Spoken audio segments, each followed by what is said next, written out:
Bueno, seguimos hablando o seguimos tratando de hacer una radiografía de la pobreza en el Perú. Federico, hay muchas contradicciones, por ejemplo, respecto a los pobres. Por ejemplo, en Madre de Dios hay mucho dinero, ¿no?, por una serie de fenómenos que ocurren en la economía. Sin embargo, hay gente que puede tener dinero pero no tiene servicios básicos. Entonces, ¿cómo medimos ese tipo de contradicciones? Justamente lo que ocurre, que por donde empezamos hace unos minutos, ¿no es cierto?, es cómo los métodos que usamos para medir pobreza no son capaces de dar cuenta de esa situación. Y efectivamente, el departamento con menos pobres, monetariamente hablando, del Perú, es Madre de Dios, y simultáneamente es uno de los departamentos con peores condiciones de vida, en términos de falta de servicios básicos, pero también en otras condiciones. El tema de trata, por ejemplo, que es un típico problema de explotación, tiene un foco muy importante en el caso de Madre de Dios. Entonces, allí es donde abordar el tema de la pobreza supone una estrategia más integral, ¿no?, y no solamente concentrarse en un solo indicador y en una sola receta, ¿no?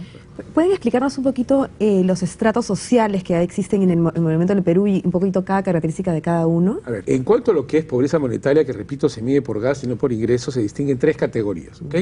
El pobre extremo, la comparación internacional es $1 diario, $2.60 al día para todo, por persona. Y la pobreza extrema básicamente es hogares cuyo gasto no alcanza a cubrir lo que cuesta comer, una canasta alimenticia. Hay el pobre no extremo, que es la siguiente categoría, que se define como aquellas familias cuyo gasto alcanza a cubrir la canasta básica, pero no tienen para más, no ahorran, por ejemplo, ¿no? Y la canasta básica es transporte, luz, vivienda, ropa, etcétera, ¿no? Y que acceden a servicios públicos, solamente a los servicios públicos. Claro, aunque ese dato no está medido, pero sí, se entiende que es eso. Se entiende. Y luego el sector no pobre, que no es que sea rico, sino que tiene un gasto suficiente para cumplir las necesidades básicas, ¿verdad? Eso no quiere decir que tengan un Mercedes o un Porsche en la puerta. Esa es una manera de medirlo. La otra medida, que a mí me gusta más, porque es una medida más a largo plazo, es lo que decía Federico. Son familias que no tienen agua, que no tienen desagüe, que los niños van al colegio o no van al colegio y aprenden algo, que no tienen electricidad, que no tienen lo básico, ¿no? Y por eso yo reitero lo que decía anteriormente. ¿Cuál es la función de un Estado? Porque la pobreza monetaria depende más del mercado que del Estado. Pero ¿cuál es el rol del Estado? El Estado es asegurar que todos tengamos acceso a bienes básicos de calidad para poder aprovechar oportunidades. Esa es la mirada. Hace un rato en el corte decías, ¿no? Explicabas que hay un sector social, digamos, una clase media que no accede, por ejemplo, que tiene servicios más bien privados. ¿Puedes explicar un poquito de eso? Claro. Porque es interesante. Bueno, el tema es que Perú ganó mucho en cobertura. De Fujimori se amplió la cobertura en educación, se amplió la cobertura de salud. Pero es un chicle que hemos ido estirando hasta que está tan delgadito que ya el chicle no sabe a nada, ¿verdad? Lo que tenemos es los últimos indicadores, y esas son las paradojas del país. Nuestra educación no solamente está mal, está pésima y ha retrocedido. En Lima hay colegios en los sectores más populares privados cuya calidad de enseñanza es peor que los públicos. Son las paradojas que tenemos que tratar, ¿no? La educación privada no es la panacea, como algunos sostienen. Claro, tampoco la universidad privada es una panacea. Ojo, también. Eso también es importante. Sí. Perú tiene más universidades per cápita que Estados Unidos, es alucinante. Así. Y muchas que son estafas diferidas, quiero decirlo con toda claridad, ¿no? Entonces, ¿por qué el tema de acceso a bienes y servicios básicos es tan importante? Porque permite desarrollar tus capacidades. La mirada de los años 60, que el Estado tiene que ser tu papá, tu mamá, tu tío, tu primo, tu enamorada, tu esposa, el Estado benefactor, ya pasó. Fíjate la crisis que tiene ahora Europa, ¿verdad? Justamente por algo que es insostenible. Yo creo que el Estado tiene que dar servicios universales de calidad para todos.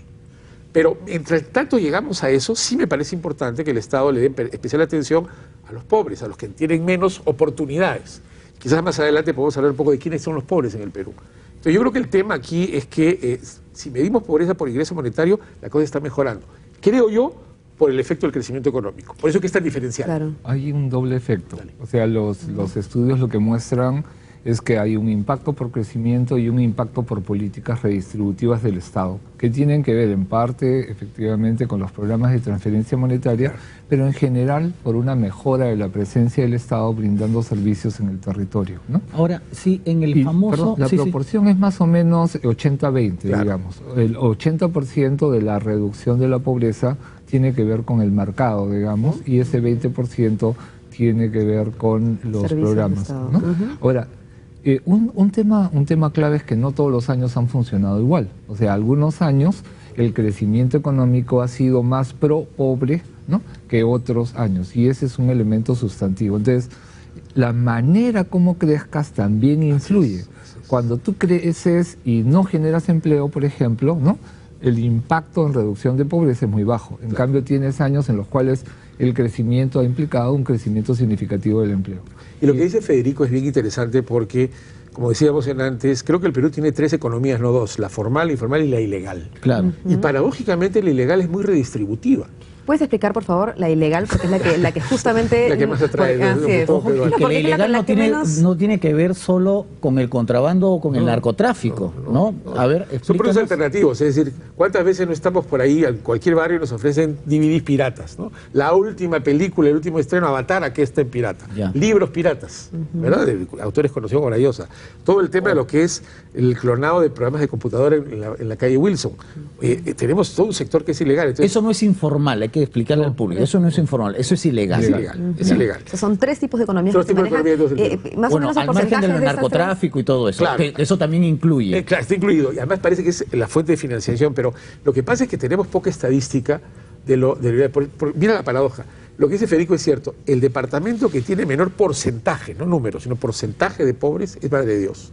Sin embargo, si tú ves el PBI de Madre de Dios en los últimos años, es el más bajo del país. ¿Por qué? Porque el sector ilegal no Claro, está contabilizado. O sea, el minero informal, la tal informal, la pesca ilegal, etcétera, no está contabilizada. Entonces aquí tenemos una paradoja.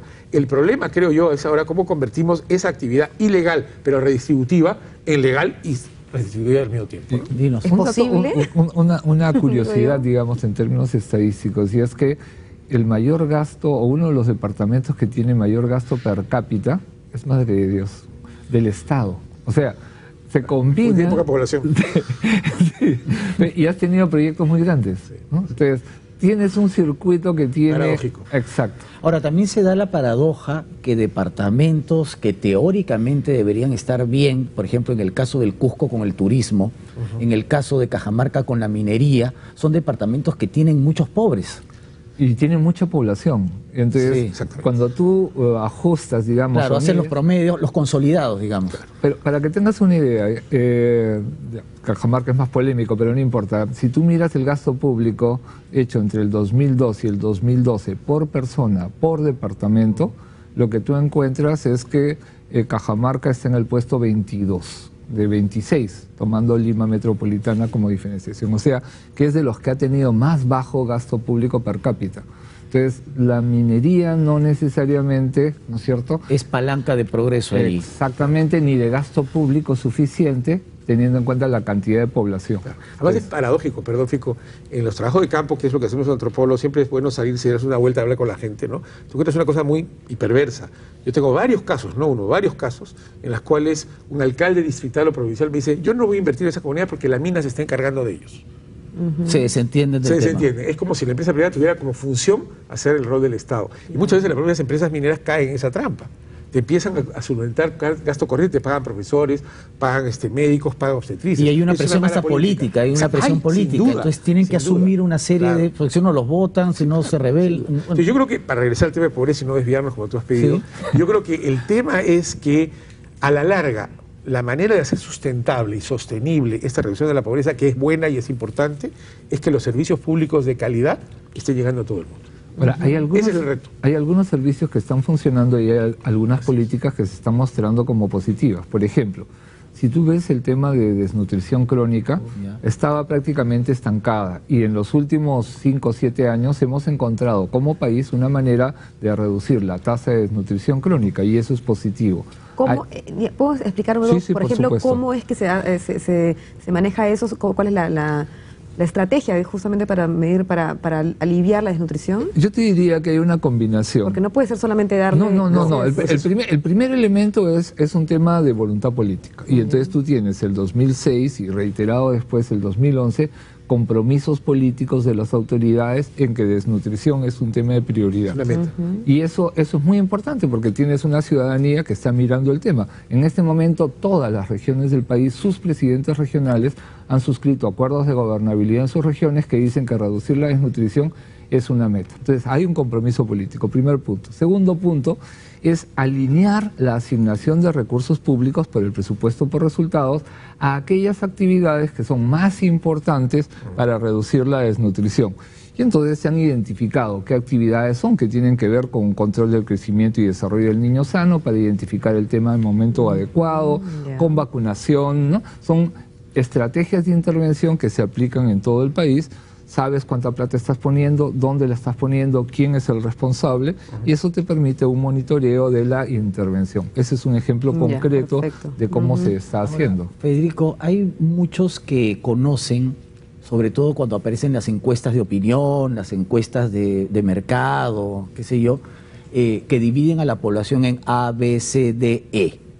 A ver, corrígeme. A es el alto, B, clase media, C, clase media emergente, D, todavía pobre, y E, pobreza extrema. Es tan heterogéneo el país que en el A te van a decir que hay a más, hay más o menos y hay a menos, digamos. Claro, antes me acuerdo había clase media alta, clase media, clase media baja. Sí.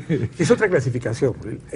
A, B, C, D, E son básicamente estrategias de mercado en el marketing para estimar productos y venta de productos. Y se mide básicamente por el valor del terreno de la casa donde vives. ¿Verdad? Es un indicador diferente, ¿no? Sí. Efectivamente es un indicador interesante, es uno más para medirlo, pero en la estadística social se trabaja más bien o acceso a necesidades básicas o gasto monetario, que son los dos temas que hemos conversado. Perfecto. Vamos a hacer una pequeña pausa para regresar después del corte con más de esto.